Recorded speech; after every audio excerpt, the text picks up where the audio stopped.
The Tigers do it again. LSU walks off Arkansas in 10 innings to take game one. It's Locked on LSU. Here we go.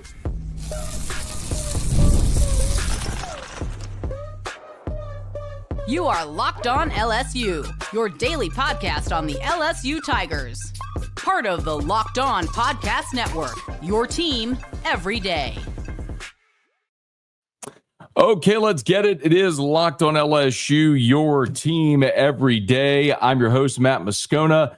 Thanks so much for making us your first listen. We're free, available wherever you get podcasts, of course, on YouTube as well. So please subscribe. As always, one of the fastest ways to help us grow is by leaving your comments below.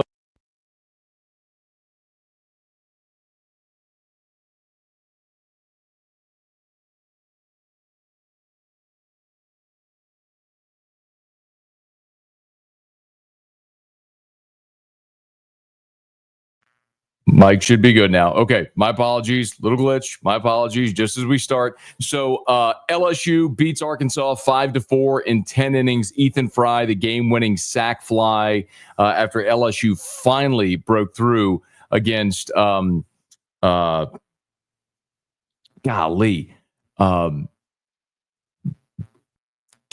Am I saying it right? Geckel.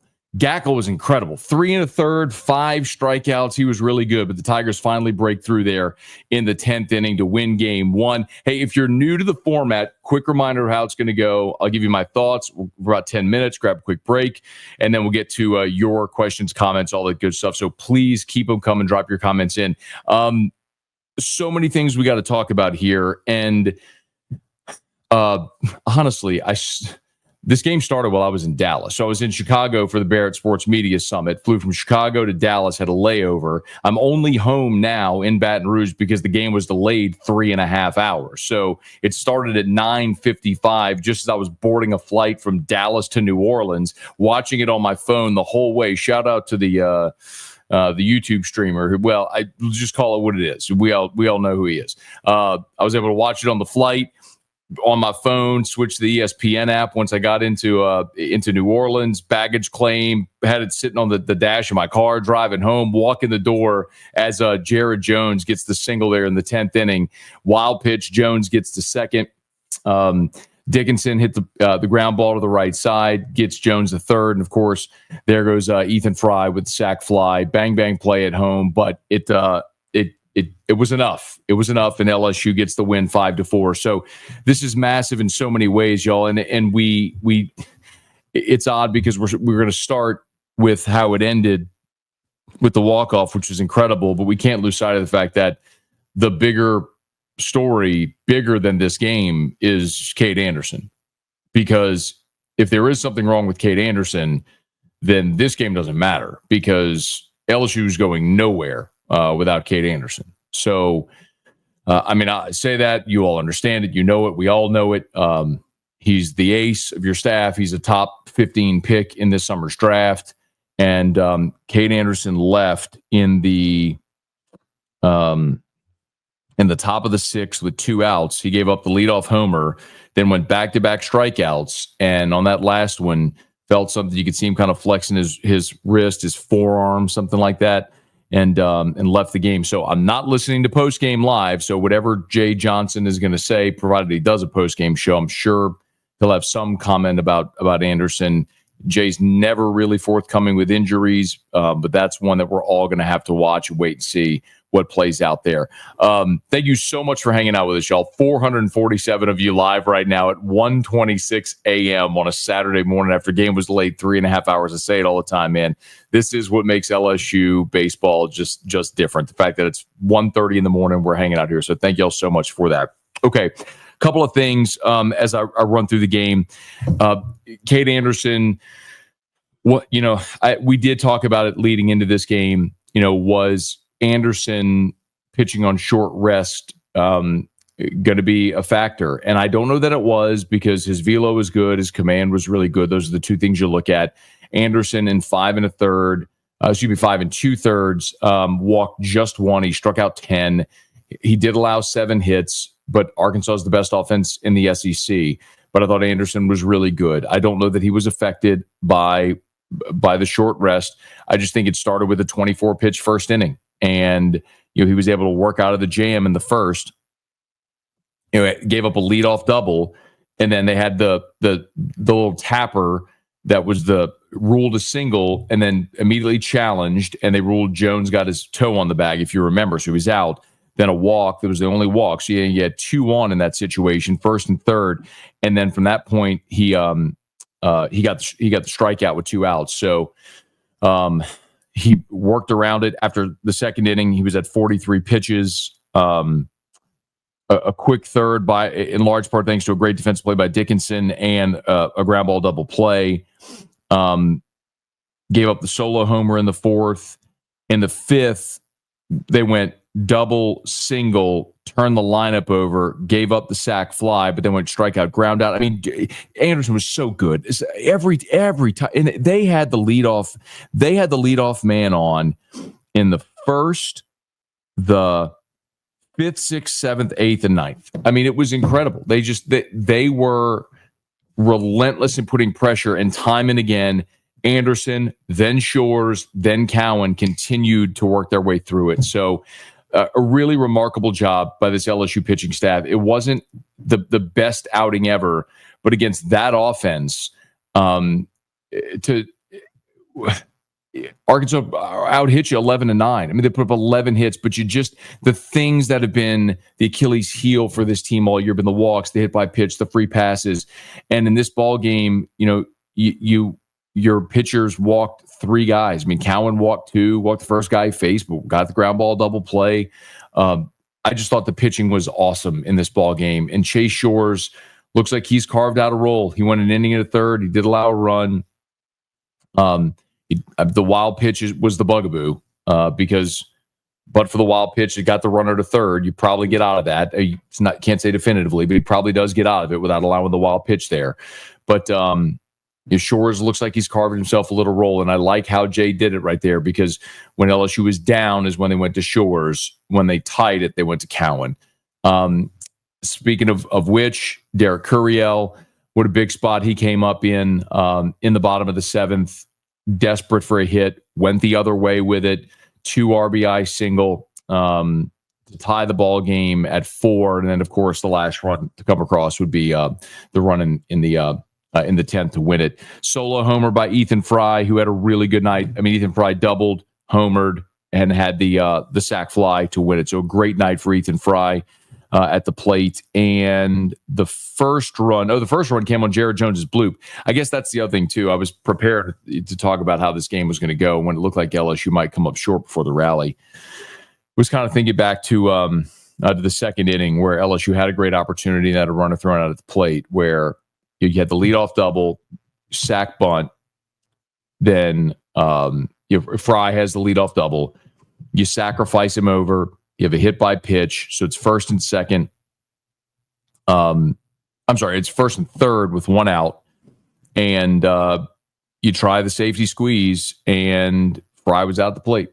So, and then the next inning, you have a similar situation. You have a leadoff double, but you don't bunt in this situation, and Jared Jones hits the little bloop single to score the first run of the game.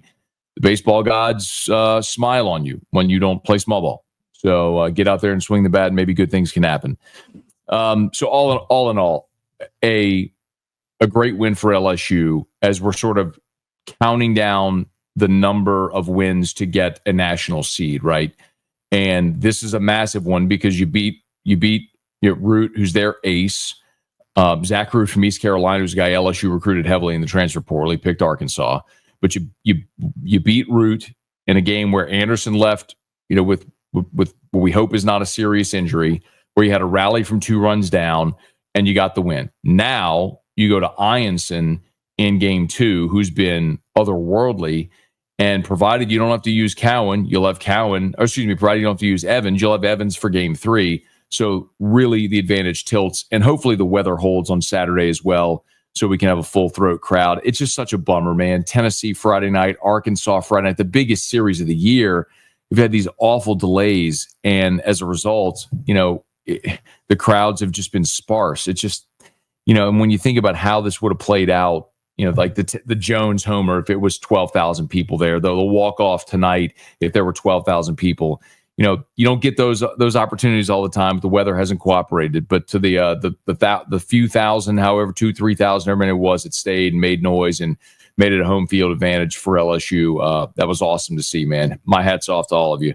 And but tomorrow 5:30, I just checked the forecast. There's a little chance of rain early afternoon, but the rest of the day looks clear. So hopefully it's a great game, a great atmosphere, and an awesome crowd at the box for Anthony Einson to try to get going and get LSU a series win. South Carolina next week. South Carolina got swept. They're awful. If you can't go there and win 2, that's a problem. Look, Missouri just beat Texas A&M. It's baseball. Things happen. But you get one more against Arkansas, go win 2 against South Carolina, and you go to Hoover with a national seed locked up. All right, it is Locked on LSU, your team every day. Let me knock out my very quick break, and we'll come back, and we'll get to your questions and comments. So please line them up, fire away. It is Locked on LSU, your team every day. There's nothing like the NBA playoffs, the intensity, the buzzer beaters, the fans losing their minds. It's kind of the atmosphere that you got to experience live. And this year's matchups are already delivering. If you want in, Gametime makes it fast and easy to get great seats, even for the biggest playoff games. Prices on the app actually drop closer to tip-off. And with killer last-minute deals, panoramic seat views, and no surprise fees, Gametime is a total game changer. Listen, jump on the app. You can see your exact view before you buy. There's no surprises. The app makes it so simple. 2 taps and you're done. And with the Gametime guarantee, you know you're getting the best deal. If you find a better price in the same row and section, they'll credit you 110% of the difference. The NFL schedule release is coming, and you better believe you're looking at your fall calendar. You're going to pick out which games to hit. So make sure you check it out there at Gametime. Great seats for as low as $100 thanks to exclusive discounts when we talk about the NFL tickets. So check it out there. Take the guesswork out of buying tickets with Gametime. Download the Gametime app, create an account, and use the code LOCKEDONCollege for $20 off your first purchase. Terms apply. Again, create an account, redeem with the code LOCKEDONCOLLEGE for $20 off. Download the Gametime app today. Last minute tickets, lowest prices guaranteed. Today's show is also brought to you by Wayfair. Spring is here, y'all. That means it's home project season. Whether you're refreshing a room or tackling a full renovation, Wayfair is the best kept secret for all things home improvement. From small updates like stylish cabinet hardware to major upgrades like new vanities, sinks, or outdoor lighting, Wayfair has quality products for every budget. As a matter of fact, the chair I'm sitting in, bought at Wayfair. The desk right here, bought at Wayfair. Our patio furniture outside, bought it from Wayfair. So make sure you check out Wayfair as well. Shopping, seamless, and you find exactly what you need to fit your space. Wayfair makes home improvement easy, so get started now at wayfair.com. That's WAYFAIR.com. Wayfair, every style, every home.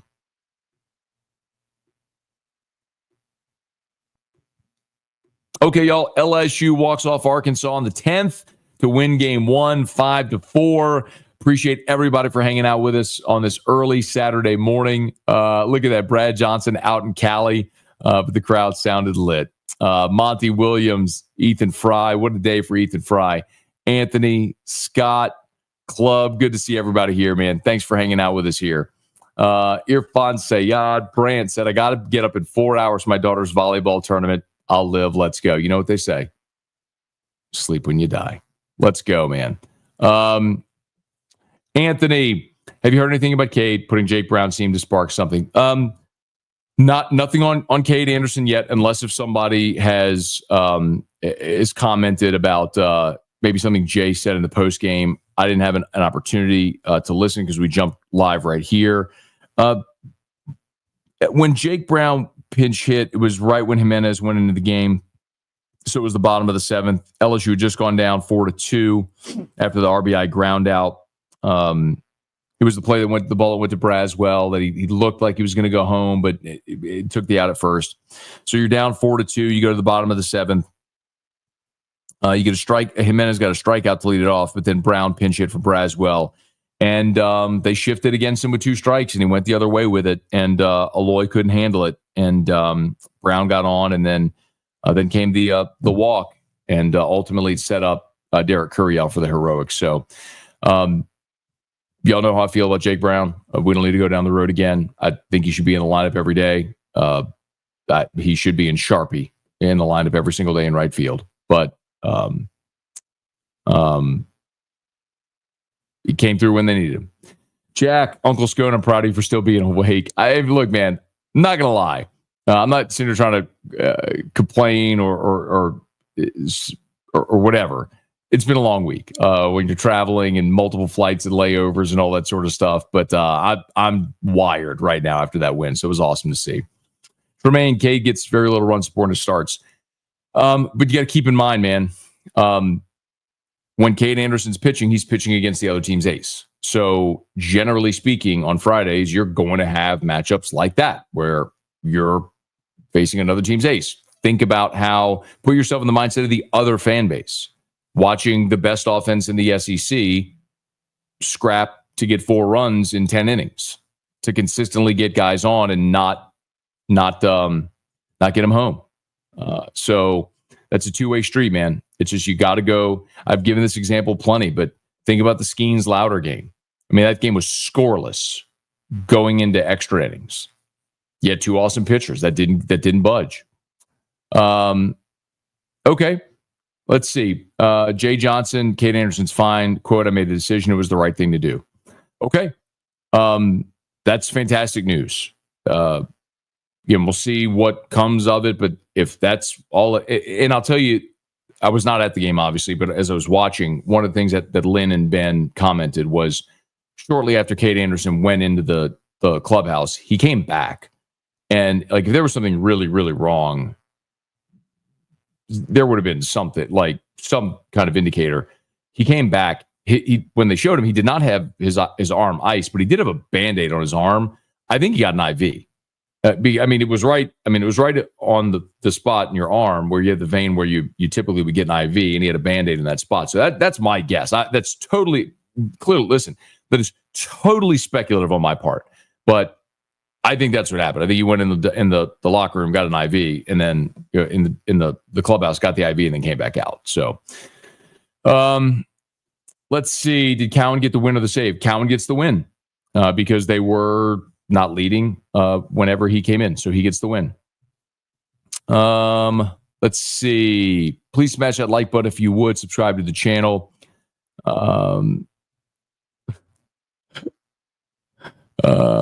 Let's see. Gulf South. Who the heck is Mick Paul? Never heard of him before. Went at left field night. You never heard of Mick Paul? Mick Paul's a really fast outfielder. He's a young guy on the team. He's had some pinch hit at bats at time this year, and great. Okay, I'm trying to get to some comments here, and not just. And it's good to see that there are some Arkansas fans in here. You gotta love to see the Arkansas people jumping in here. I'm not going to put their comments on the screen because I'm not going to do vulgarity here, but it's really good. Anderson got the Patrick Peterson cramps. Brady, do we let Anderson rest next Friday to get the best out of him in the tournament? No, absolutely not. You're not in any way interested in. You're not worried about the SEC tournament. I'm assuming that's what you mean. The SEC tournament. You're not worried about the SEC tournament. If you win one more game this weekend and go win 2 in Columbia, you've locked up a national seed, regardless of what happens in Hoover. And so then you can go into Hoover, and by the way, SEC tournament this year is single elimination for everybody. So, but Cade Anderson just pitched on short rest. He's going to have to do it again next week. So he pitched Saturday to Friday. Now he's going Friday to Thursday. So the real question might be not do you sit him, or do you just switch days? And I think what's going to be more important is setting your rotation so your guys are pitching on their day, which is way more important than it's just way more important than the SEC tournament. So, Sonny, to be fair, Arkansas is much better than the 7th ranked team. Yeah, it's not about rankings, man. Rankings are so irrelevant in college baseball. Let me look up the real-time RPI. If y'all give me just one quick second. Warren Nolan's really good about updating this live, like real time. After this game, let's see, I don't know if they've updated it yet. No, they got LSU at 16-9. So LSU is 8 in the RPI. Arkansas is 4. So point being, like, a win over the 4th ranked RPI, that matters so much more than whatever D1 baseball or Baseball America or whatever, however they rank them. Let's see. Jim, Arkansas has the best team we played, underrated. I don't think they're underrated. I mean, there was a point in the season where Arkansas was ranked number 1 in the country, but they lost 3 consecutive weekends before last weekend when they swept Texas. They had lost 3 straight weekends. So they went from being number 1 in the country to dropping. They swept Texas, now got back in the top 10. So I don't think anybody's underrating Arkansas. They've always pitched well under Van Horn. The issue they've had at times has been the ability to hit. The offense around the start of SEC play this year really started to come to its own for Arkansas, and they've always pitched it well. It's interesting, though, because Gackle, who you saw tonight, was the Friday guy. Root, who's the East Carolina transfer, moved into that role. And they've also battled injuries as well with their pitching staff. So how that is going to play out in game 2, I think, is going to be very interesting. Because, excuse me, I want to get this right. So game 2 is going to be Ianson against Gage Wood. So Gage Wood only has 14 1/3 innings pitched on the season because he was shut down for almost 2 months with injury. So he's back now, but he just hasn't had a lot of mound time this year. So you'll see Gage Wood against Anthony Ianson in game 2 on Saturday. Brandon, if the game comes down to the wire tomorrow, is Cowan or Evans going to finish it? Let me look at Zach Cowan's pitch count from game 1. Cowan threw 40 pitches. He's not coming back in game 2. You're not throwing Cowan at 1 a.m, 40 pitches, and then bringing him back Saturday night. So if you're talking a close game, if it's 2-1 in the 8th, you're going to Case and Evans to win the game. That's not even debatable. And then you figure out Sunday when you figure out Sunday. But if you have an opportunity to win the game, like if you're up, it's close game late, you're going to Case and Evans. Like you're not holding. This is the point we've made all along with the Evans, with Evans moving it into Sunday.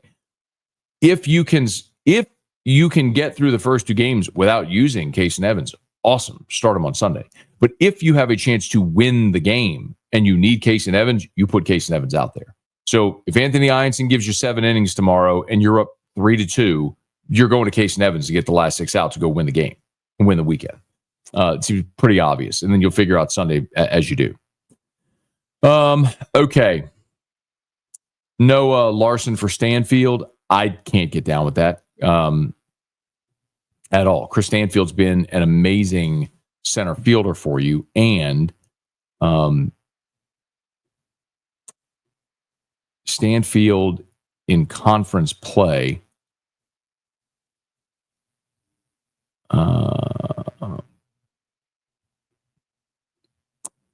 Stanfield in conference play is still your leading hitter at 333. So he's your center fielder. He gives you great speed on the base paths, and he's your leading hitter in conference play. If you're telling me you want to bench Chris Stanfield, I don't think we're watching the same team or game, actually.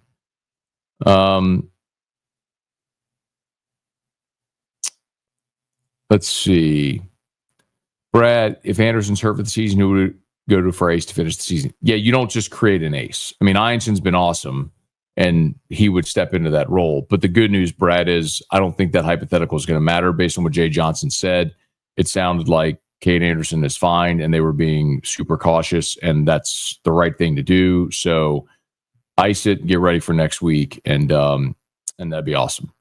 Colin, thank you for this. So Van Horn said he wouldn't go over 70 pitches on Saturday. So yeah, Gage Wood coming back off the injury. So if he doesn't go over 70, then it means they'll get into you hope to get into the Arkansas bullpen earlier. Okay, y'all. Let's see. We might be done here. Any more? Shores, Philip asked Shores' pitch count. Shores' pitch count tonight he threw 17 pitches. So Shores could pitch tomorrow if you needed him, but I don't know that you will.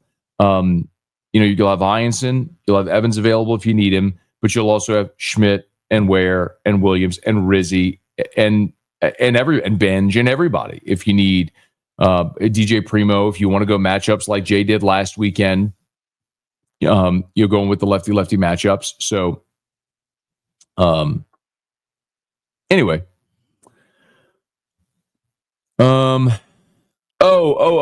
Sorry. Okay, I got it. Got it. My apologies. Okay, you weren't saying replace Stanfield with Larson. You're saying that Larson pinch hit for Stanfield in the game. Got it. Yes, when he was going to the left-handed bat, he pinch hit Larson for Stanfield. My apologies. Okay, thank you. Should have pinch run for Bayer. I thought about it. I'll disagree for this reason. Jones actually runs pretty well. Like, we've seen him steal bases this year. And, I mean, you had already put Mick Paul in as a defensive replacement. You already put Tanner Reeves in. I don't know who, like, typically when they go for a pinch runner, Mick Paul is the guy they typically go to. I don't know who they would have gone to in that situation. And if you don't get the run home, then Jones is out of the game. But I understand you have a chance to win it, so you go try to win it there. But,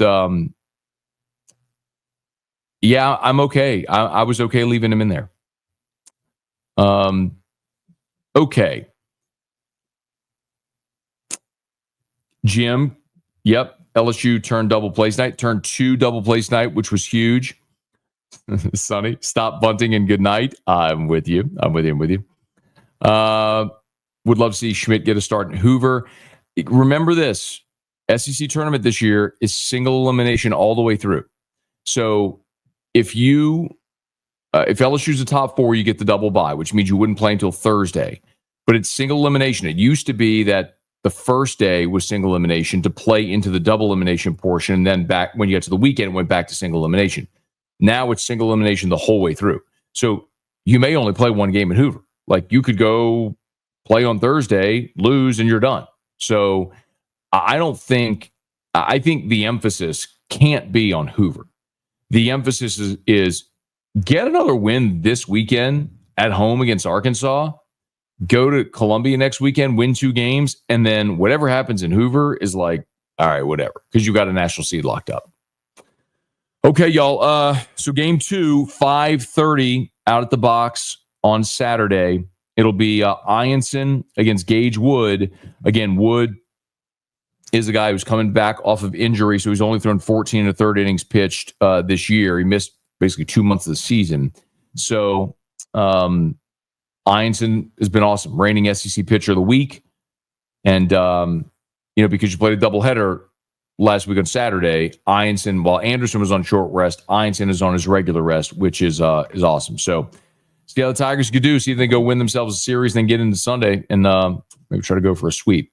542 y'all watching live, man. I love it so much. Thank you for being here with us. Please smash the like button, subscribe to the channel if you're there with us. If you're on podcast, remember, we go live after every game on the Locked On LSU YouTube channel. So as soon as the game goes final, jump on the Locked On LSU YouTube channel and join us there. We appreciate you for being there with us. Okay, let's get out of here. Get some rest. Enjoy the night. What's left of it in the morning. Let's see if the Tigers can win a series against Arkansas on Saturday at the box. We'll be here as soon as the game goes final. Locked In LSU, your team every day.